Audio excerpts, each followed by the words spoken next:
profissão concedida pela sua tia. Então, ela era muito feliz com o que ela vivia. Não sonhava alto, a felicidade era vazia. Parte da sua rotina, ela pensava que a pessoa era obrigada a ser feliz. Então, era.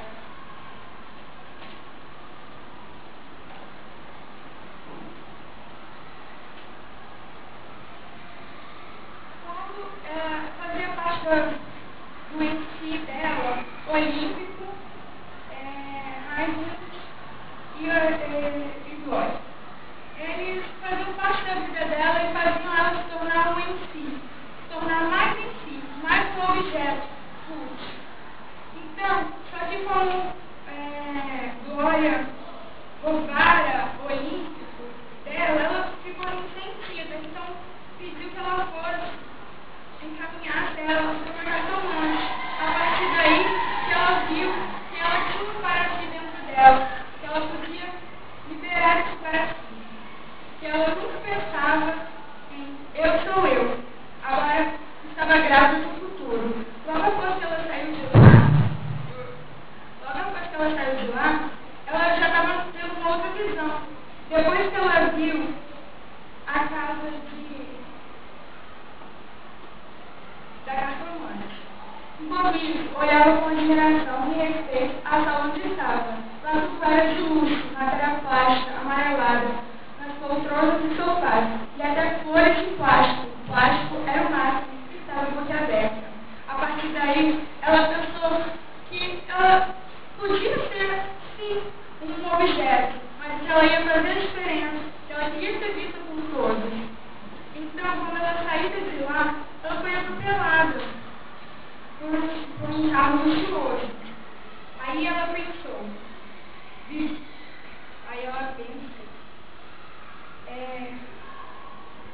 hoje, pensou ela, hoje é o primeiro dia de minha vida, nasci, saindo de lá com um sonho, uma determinação, mas aí ela encontra a sua hora da estrela, com a morte. Só assim a pessoa pode perceber que está viva na alma, não apenas por um objeto.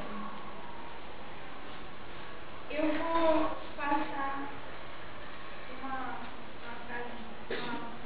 fala de Clarice Lispector, que escreve nesse instante como um breve pudor por estar invadido com tal narrativa tão exterior e explícita. De hoje, no entanto, até sangue, arfante de tão vivo, de vida poderá, quem sabe, correr o logo do coágulo de pulso, geleia trêmula. Será essa história um dia meu coágulo? Quem sei eu? Se há veracidade nela. E é claro que a história é verdadeira, embora inventada. E cada um a recomeça em si mesmo, porque todos nós somos um. Quem não tem pobreza de dinheiro, tem pobreza de espírito, ou saudade de que falta foi mais preciso de ouro. Esse é o que falta o essencial. Esse essencial que ela diz é o nosso. Nós vivemos por um propósito. Igual em si fala, um exemplo disso é como se fosse a caneta. A caneta foi feita para um propósito nosso, uma definição nossa, que seria escrever. Nós somos feitos para só apenas cumprir um papel na sociedade. Se a gente não fizer a nossa cabeça, nós nos definimos no meio, sempre deixar levar pelos outros, a gente nunca vai ser nada. Igual uma cadeia, vivia por viver, não ligava para os outros diziam, não tinha uma visão própria. Então, nós devemos pensar, devemos agir, vamos ter que fazer a diferença. Não vamos viver por viver, não vamos ser mais um objeto aqui presente, no meio, ocupando um espaço. Vamos viver, vamos nos expressar. Não precisa ser parar o mundo, mas vamos tentar ser notáveis pela sociedade. Não vamos apenas ser nada.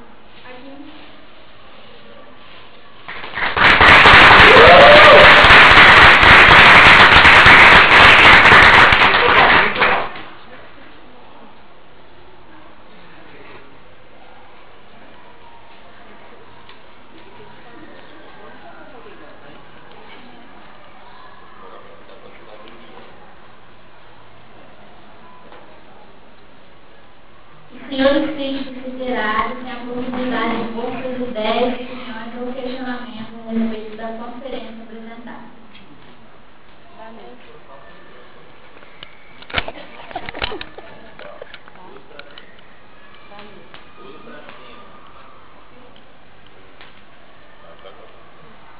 Davi, em Filho de Macabé, posso dizer que se completa para si.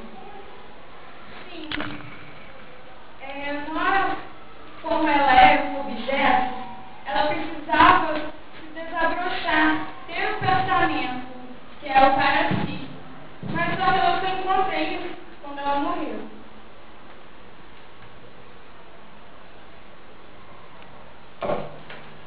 Macabeia visava qual visão filosófica? De Sartre, a existência precede a essência, ou a de Raimundo? A essência precede a existência. Ela visava mais a de Sartre. Ela existia para depois pensar, vamos dizer assim.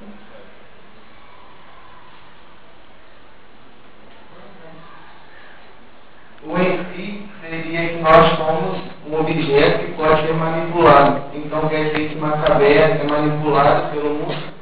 Com certeza. Todos nós somos manipulados pelo mundo. A comunicação, por exemplo, a televisão, os jornais, fazem a gente mudar o nosso pensamento. A gente não se define assim. Cada um influencia o outro, quer queira ou não, no modo da gente pensar. Essa crítica social que você demonstrou, claro, servia para abrir os olhos do mundo. Para Sartre, o que seria o em si e o para si do mundo? O em si seria todas as coisas úteis, como se fosse um objeto. Todos os objetos úteis, vamos supor. E o em si são as nossas atitudes, nossas ações, nossos pensamentos. Qual é a relação entre a teoria de Sartre e a vida de Macabeia? Então, foi o que eu disse, que o para si e o em si, que ela era apenas um objeto, não tinha uma forma de pensar própria. Ela era feliz e ela vivia por viver. A senhora disse que nós somos manipulados pela sociedade. Em relação à vida de Macabeia, o que poderia nos dizer sobre esse assunto? Você disse que nós somos manipulados pela sociedade. Em relação à vida de Macabeia, o que poderia nos dizer sobre esse assunto? Ela era manipulada pelas pessoas de sua volta. Mesmo sendo um nada, como ela mesmo diz, todos os amigos dela, assim, principalmente a tia que deu uma carreira, vamos supor, para ela, da geógrafa. Então, ela vivia uma coisa muito monótona, que era a monotonia de ser feliz, porque ela não tinha uma questão definida para viver. Ela vivia porque ela era uma pessoa para viver, assim, como nós somos feitos.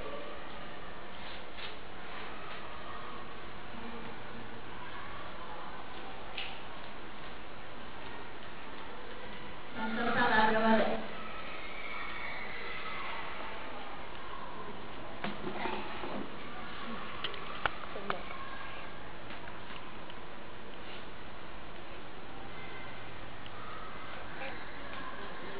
Em A Hora da Estrela, o narrador Rodrigo S.M., em um processo de espelhamento, cria a personagem Macabeia.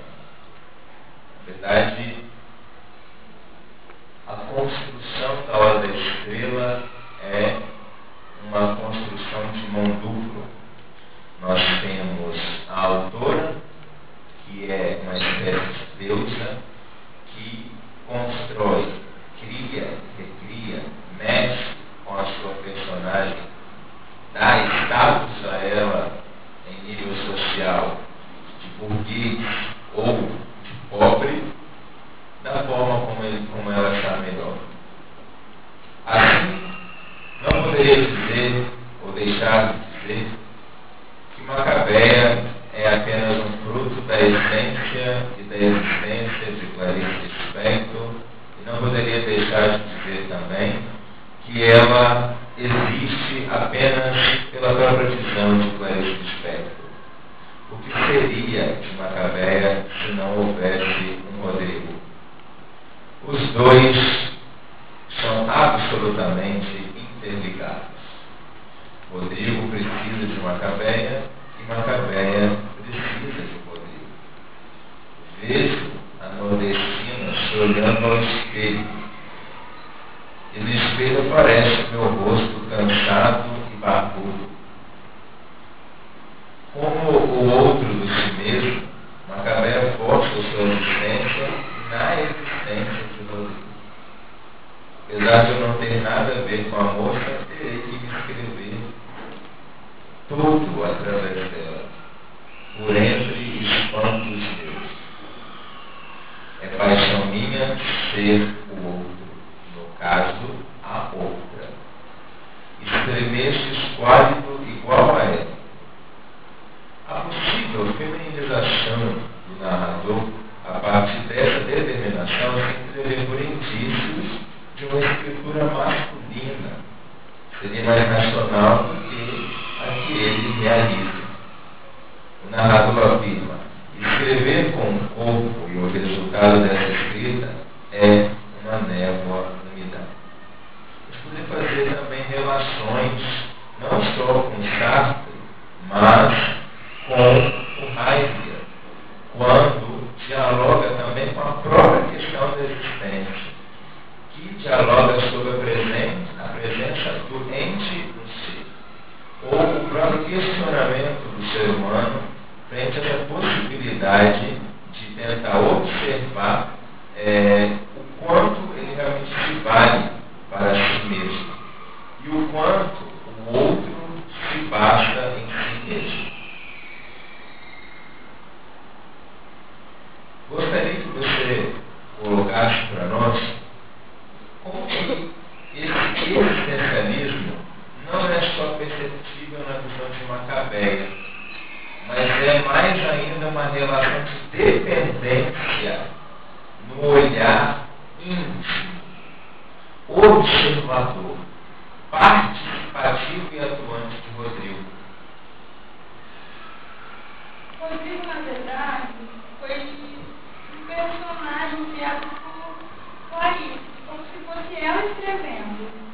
Aí ela não queria uma questão muito melancólica, porque diz que mulher é muito melancólica, muito meia, muito romântica, então ela não queria isso.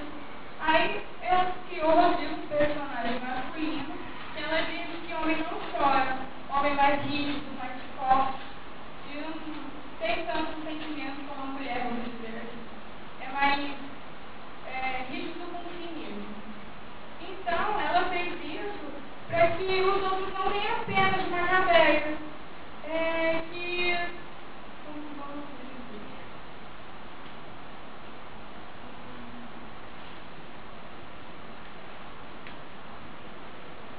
Ter uma visão mais ampla.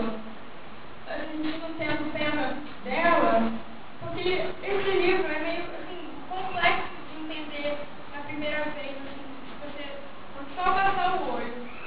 Porque ele mostra muita coisa que a gente não percebe. Eu acho que o Rodrigo estava mostrando as coisas na visão masculina do homem em vez da mulher. Ok. Vanessa,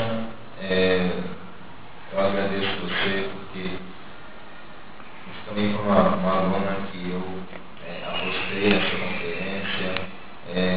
Você soube realmente enviar em poucas palavras, né, toda a teoria de Jean-Paul Sartre dentro do diálogo com o discurso de Clarice Lispector, principalmente nessa versão feminina que ela dá a leitura de uma obra muito mais sensitiva do que racional, tentando estabelecer então o quanto que a presença de Macabeia não é apenas uma presença social, mas uma presença que exige respeito.